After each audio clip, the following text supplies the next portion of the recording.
Hélène Zemmour, bonsoir. Son premier journal en direct depuis cette attaque des cyber-djihadistes. Vous êtes directrice du numérique de TV5 Monde. Tout d'abord, pour nos téléspectateurs, est-ce que vous pouvez nous raconter ce qui s'est passé hier à 22h? Alors à 22h, on a assisté à des premiers tweets sur les comptes officiels de la chaîne autour de l'apprentissage du français qui se sont vus piratés par des messages en français, en anglais et en arabe visiblement de groupes terroristes. Et ensuite, ça s'est propagé sur Facebook avec des images, des visuels et ensuite sur la page d'accueil du site de TV5 Monde. Et de façon assez synchrone, ce sont toutes nos antennes qui sont retrouvées tombées dans le noir. Et en fait, les serveurs ont été attaqués de l'interne et ça a donc bloqué l'intégralité du système de diffusion de la chaîne.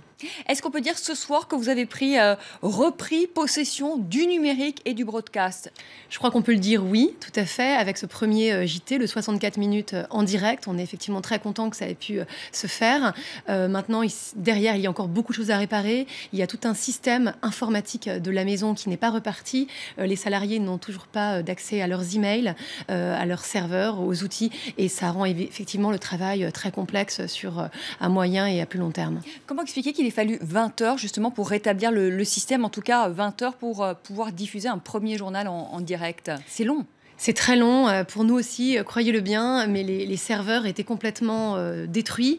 Il fallait en plus analyser les logs, analyser les failles et on a remonté petit à petit déjà depuis 5 heures du matin les chaînes qui se sont ensuite régionalisées. Donc il faut un petit moment avant que tout soit déployé sur l'ensemble de la planète. C'est une chaîne évidemment internationale et donc ça prend du temps. Et pareil pour le web, on a pris le soin d'analyser tout le site avant de le remettre en ligne afin qu'il soit vraiment sécurisé. Alors hier, sur votre compte Twitter, vous avez appelé vos followers, non, il faut le dire quand même, à vous donner un contact direct avec Facebook ou Twitter, donc pour alarmer Facebook et Twitter. Est-ce que vous nous dites ce soir, Facebook et Twitter n'ont pas de hotmail? Alors, vous n'êtes pas arrivé à les joindre hier soir. La vraie difficulté que nous avons eue hier, c'est que nous n'avions plus à TV5 Monde d'accès email, tout simplement d'accès email officiel, corporate. Or, Facebook, Twitter fonctionnent avec des sécurisations et afin de... déjà, on n'avait plus la main sur ces comptes, on n'était plus administrateur de rien. À une heure avancée de la nuit, c'est pas évident d'avoir des personnes qui répondent. Heureusement pour nous, les dirigeants de Facebook et de Twitter France ont été très réactifs, nous ont aidés à reprendre la main dès qu'ils ont été contactés. Donc effectivement, parfois, un appel à l'aide est parfois plus efficace. Donc dans ces moments-là, on teste tout ce qui peut fonctionner et le but étant d'être pragmatique. Donc ça a fonctionné. Alors il y a un mois, il y a déjà eu une première alerte, il y a eu une tentative déjà de pénétrer dans votre système. Est-ce qu'il y a eu des failles dans le système? Est-ce qu'il est possible d'imaginer des complicités en interne ou est-ce qu'il y a eu peut-être des négligences? Écoutez, aujourd'hui, l'enquête est en cours. La DGSI est présente dans nos locaux, ainsi que la cellule antiterroriste et spécialiste. Qu'est-ce qu'ils font d'ailleurs comme travail? Ils écoutent les personnes, ils interrogent, ils étudient les logs en lien avec les techniciens, en lien avec nos prestataires qui hébergent les sites, qui sont responsables de la diffusion de nos chaînes. Donc il y a tout un travail très minutieux qu'il faut faire. C'est difficile de tirer les conclusions hâtives. Ce qui est certain, c'est qu'il n'y a pas de risque zéro. Il n'y a pas de système sans aucune faille. Mais pour autant, TV5 Monde, depuis 30 ans, n'avait pas été attaquée comme elle a été là. Donc c'est vraiment une première pour nous.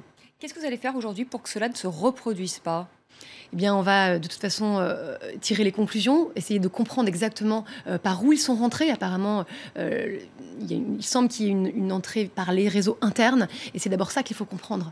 Ça veut dire quoi, une entrée par les réseaux internes, pour qu'on comprenne bien? Alors, vous êtes une spécialiste du numérique, vous allez sans doute pouvoir nous expliquer. Ils ne sont pas passés comme des hackers traditionnels, on va dire, par le web, en hackant les sites, mais c'est vraiment via les serveurs informatiques de la chaîne. C'est ceux-là qui ont été piratés, qui ont sûrement permis l'accès, on l'imagine, mais ce sont encore des... Et comment est-ce qu'on peut avoir accès aux serveurs internes de la chaîne? Mais on se le demande aussi, sachant que le réseau, le dispositif était particulièrement sécure et complexe et très récent. Il avait été approuvé par des services de sécurité. Ce que vous dites, c'est que finalement, il n'y a rien d'autre à faire ce soir de plus que ce qui n'a déjà été fait. Il y a beaucoup de travail pour les équipes pour rétablir ce qu'on voit aujourd'hui. Là, le JT, c'est un énorme travail que d'arriver mais pour éviter de se refaire pirater, vous dites on a été au maximum du système. C'était un système qui avait été revu il y a un mois, qui a été homologué.